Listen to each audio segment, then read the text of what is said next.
ایک اعتبار سے یہ بازی لے گیا ہے پورے عالم اسلام پر. ان کے مذہبی عقائد، ان کی فقہ سے ہمیں جو اختلاف ہے وہ ہے اپنی جگہ پر ہے. آپ کو معلوم ہے میرے بارے میں کسی کو اشتباہ نہیں ہو سکتا اس اعتبار سے. میری جس درجے دشمنی رکھی گئی ہے، جس طرح میرے سر کا جو ہے مطالبہ ہوتا تھا، دو ہی آدمی تھے پاکستان میں کہ جن کے سر مانگے گئے، ایک کراچی کے وہ شاہ بلیغ الدین صاحب اور ایک نے. تو اس حوالے سے وہ اپنی جگہ پر اختلاف ہے، لیکن اس حقیقت کا اعتراف کیے بغیر نہیں رہا جا سکتا پورے عالم اسلام میں یہ واحد مسلمان ملک ہے جس نے بہرحال اپنی شریعت، اپنے عقائد کے مطابق ایک مذہبی انقلاب برپا کیا. اور پورے عالم اسلام میں مذہبی سطح پر، حکومت کی سطح پر فنڈامنٹلسٹ صرف ایک ملک ہے کہ اس پہلو سے ایران ان کا ٹارگٹ ہے، ٹارگٹ نمبر 1 ایک خاص اعتبار سے. ٹارگٹ نمبر 1 ایک دوسرے اعتبار سے ہم ہیں، وہ میں بعد میں عرض کروں گا. چونکہ حکومت کی سطح پر فنڈامنٹلزم ہے اور وہ آیا ہے ایک عوامی انقلاب کے نتیجے میں، پھر ان کے پاس تیل کی دولت ہے، اس کے خلاف اکنامک سینکشنز بھی ہو جائیں تو اگر لیبیا کھڑا ہو سکتا ہے تو بہرحال وہ بھی کھڑا ہو سکتا ہے.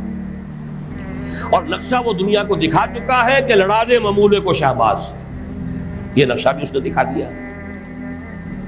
یہ ہے ایران کا معاملہ. نمبر 2 پاکستان. پاکستان 400 برس کی تجدیدی مساعی کا امین ہے، امانت دار ہے. پورے ہندوستان میں مجدد الفسانی رحمت اللہ علیہ، شاہ ولی اللہ دہلوی رحمت اللہ علیہ، سید احمد بریلوی رحمت اللہ علیہ اور ان کا جہاد، پھر اس 20ویں صدی عیسوی میں یا 14ویں صدی ہجری میں علامہ اقبال جیسا مفکر، مولانا مودودی جیسا مصنف، مولانا الیاس جیسا مبلغ، شیخ الہند جیسا مجاہد حریت، پورے عالم اسلام میں ان کا پیرلل کوئی موجود نہیں. یہ 400 سال کی تاریخ ہے، اس کی امانت اور اس کے نتیجے میں یہاں کے مڈل کلاس میں فنڈامنٹلزم کا ایک نیوکلیس ہے. اگرچہ حکومت کی سطح پر کوئی پیش رفت نہیں ہو سکی آج تک، بلکہ اب تو پسپائی ہو رہی ہے، اب پیچھے ہٹ رہے ہیں. وہ ہمارے ان سیاسی جو بھی زعماء ہیں، جو جماعتیں ہیں، ان کی غلطی ہے اور الیکشن ہی کو واحد میدان بنا کر اس کے اندر اپنا سارا وقت و توانائی اور قوتیں ضائع کر دینا. یہ ہے در حقیقت جس کا کہ یہ صدا مل رہی ہے کہ اس اعتبار سے تو پسپائی کی طرف ہے معاملہ، کسی پیش رفت کی طرف نہیں ہے. لیکن باہر والے تو دیکھتے ہیں نا کہ اندر کیا کچھ مواد موجود ہے.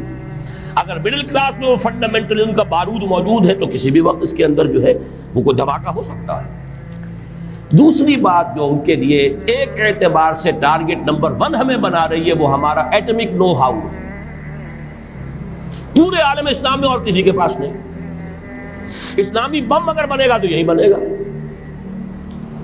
یہ ہے مختلف اسباب جس کے بنا پر ایران اور پاکستان کو آپ بریکٹ کر لیجئے. یہ اس نیو ورلڈ آرڈر کا جو ٹارگٹ نمبر 1 ہے، ایک اعتبار سے ایران ہے، ایک اعتبار سے پاکستان.